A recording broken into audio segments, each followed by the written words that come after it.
अस्सलाम वालेकुम। कैसे हैं आप लोग? उम्मीद है ठीक होंगे। Welcome to my YouTube channel और मेरा नाम है डॉक्टर मोहम्मद शफाक। आज की वीडियो में हम एक नई टाइप मेडिसिन के ऊपर बात करेंगे।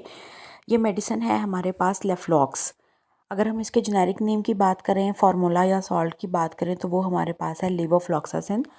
लेवोफ्लॉक्सासिन और ब्रांड नेम हमारे पास है लेफ्लॉक्स। ये क्यों इस्तेमाल की जाती है, कौन से मरीज़ इस्तेमाल करते हैं, क्या फ़ायदे हैं, क्या इसके नुकसानात हैं और आपको कितनी इस्तेमाल करनी चाहिए और कब कब इस्तेमाल करनी चाहिए, आज हम इस टॉपिक के ऊपर बात करेंगे। सबसे पहले हम ये देख लेते हैं कि लेफ्लॉक्स कौन सी क्लास से बिलोंग करती है मेडिसिन की। तो लेफ्लॉक्स या लीवोफ्लॉक्सासिन जो है वो आपने जब भी मेडिसिन को याद करना है, जेनेरिक नेम से याद करना है, जैसा कि लीवोफ्लॉक्सासिन। तो लीवोफ्लॉक्सासिन हमारे पास एंटीबायोटिक क्लास से बिलोंग करती है। मेडिसिन में बहुत सारी क्लासेस होती हैं, फार्माकोलॉजी में बहुत सारी क्लासेस होती हैं मेडिसिन्स की, जिसमें से एक हमारे पास है एंटीबायोटिक्स। एंटीबायोटिक भी कह सकते हैं, एंटीबायोटिक्स भी कह सकते हैं, अलग अलग प्रोनाउंसिएशंस हैं इसकी।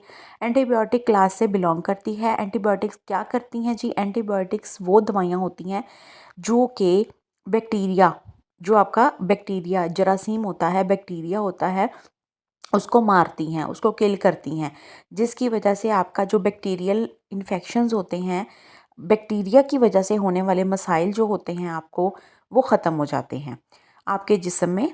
चाहे आपके कान में हो, चाहे आपके नाक में कोई इन्फेक्शन हो, गले में हो, मैदे में, या फिर आपके पेट में, या फिर आपकी पेशाब वाली जगह पे, इस तरह बॉडी में गले में हो, चाहे ओवरऑल बॉडी के अंदर जो भी इन्फेक्शंस होते हैं, वो किल करने के लिए एंटीबायोटिक का इस्तेमाल किया जाता है।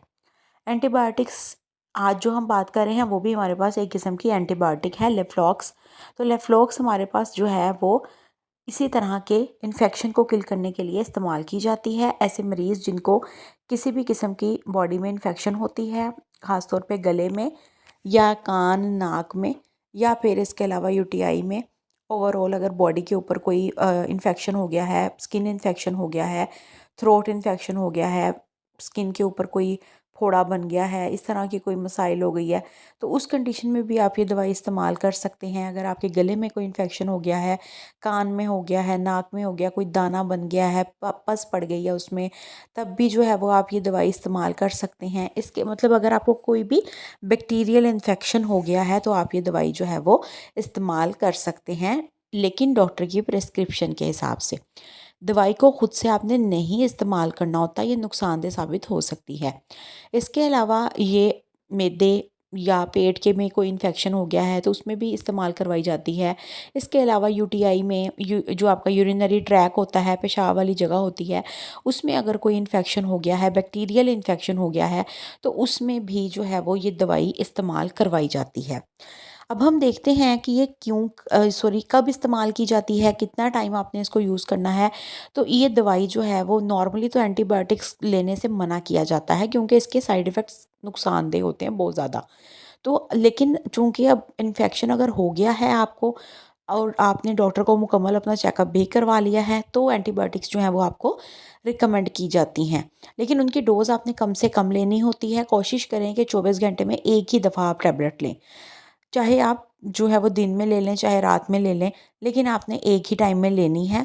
अगर आज आपने दिन में ली है तो कल को भी उसी टाइम आपने कोशिश करनी है कि सेम टाइमिंग पे ले लें।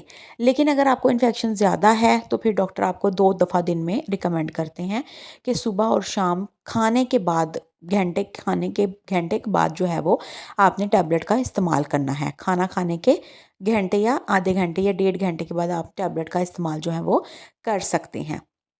इसके अगर हम साइड इफ़ेक्ट्स की बात करें तो नुकसानात में हमारे पास जो है वो इसके, आपका स्टमक तो इरिटेट होगा ही, साथ में आपके किडनी और लीवर पे भी इफ़ेक्ट आता है। एंटीबायोटिक्स जो होती हैं वो नुकसानदेह साबित होती हैं काफ़ी हद तक। तो इसलिए ही इनका इस्तेमाल बहुत कम से कम भी करना चाहिए। चाहे आपको ज़्यादा भी मसला हो फिर भी आपने कोशिश करनी है कि एंटीबायोटिक्स की तरफ कम ही जाएँ। अगर आपको डॉक्टर रिकमेंड कर रहे हैं देन आपने यूज़ करनी है, खुद से बिल्कुल भी यूज़ नहीं करनी है।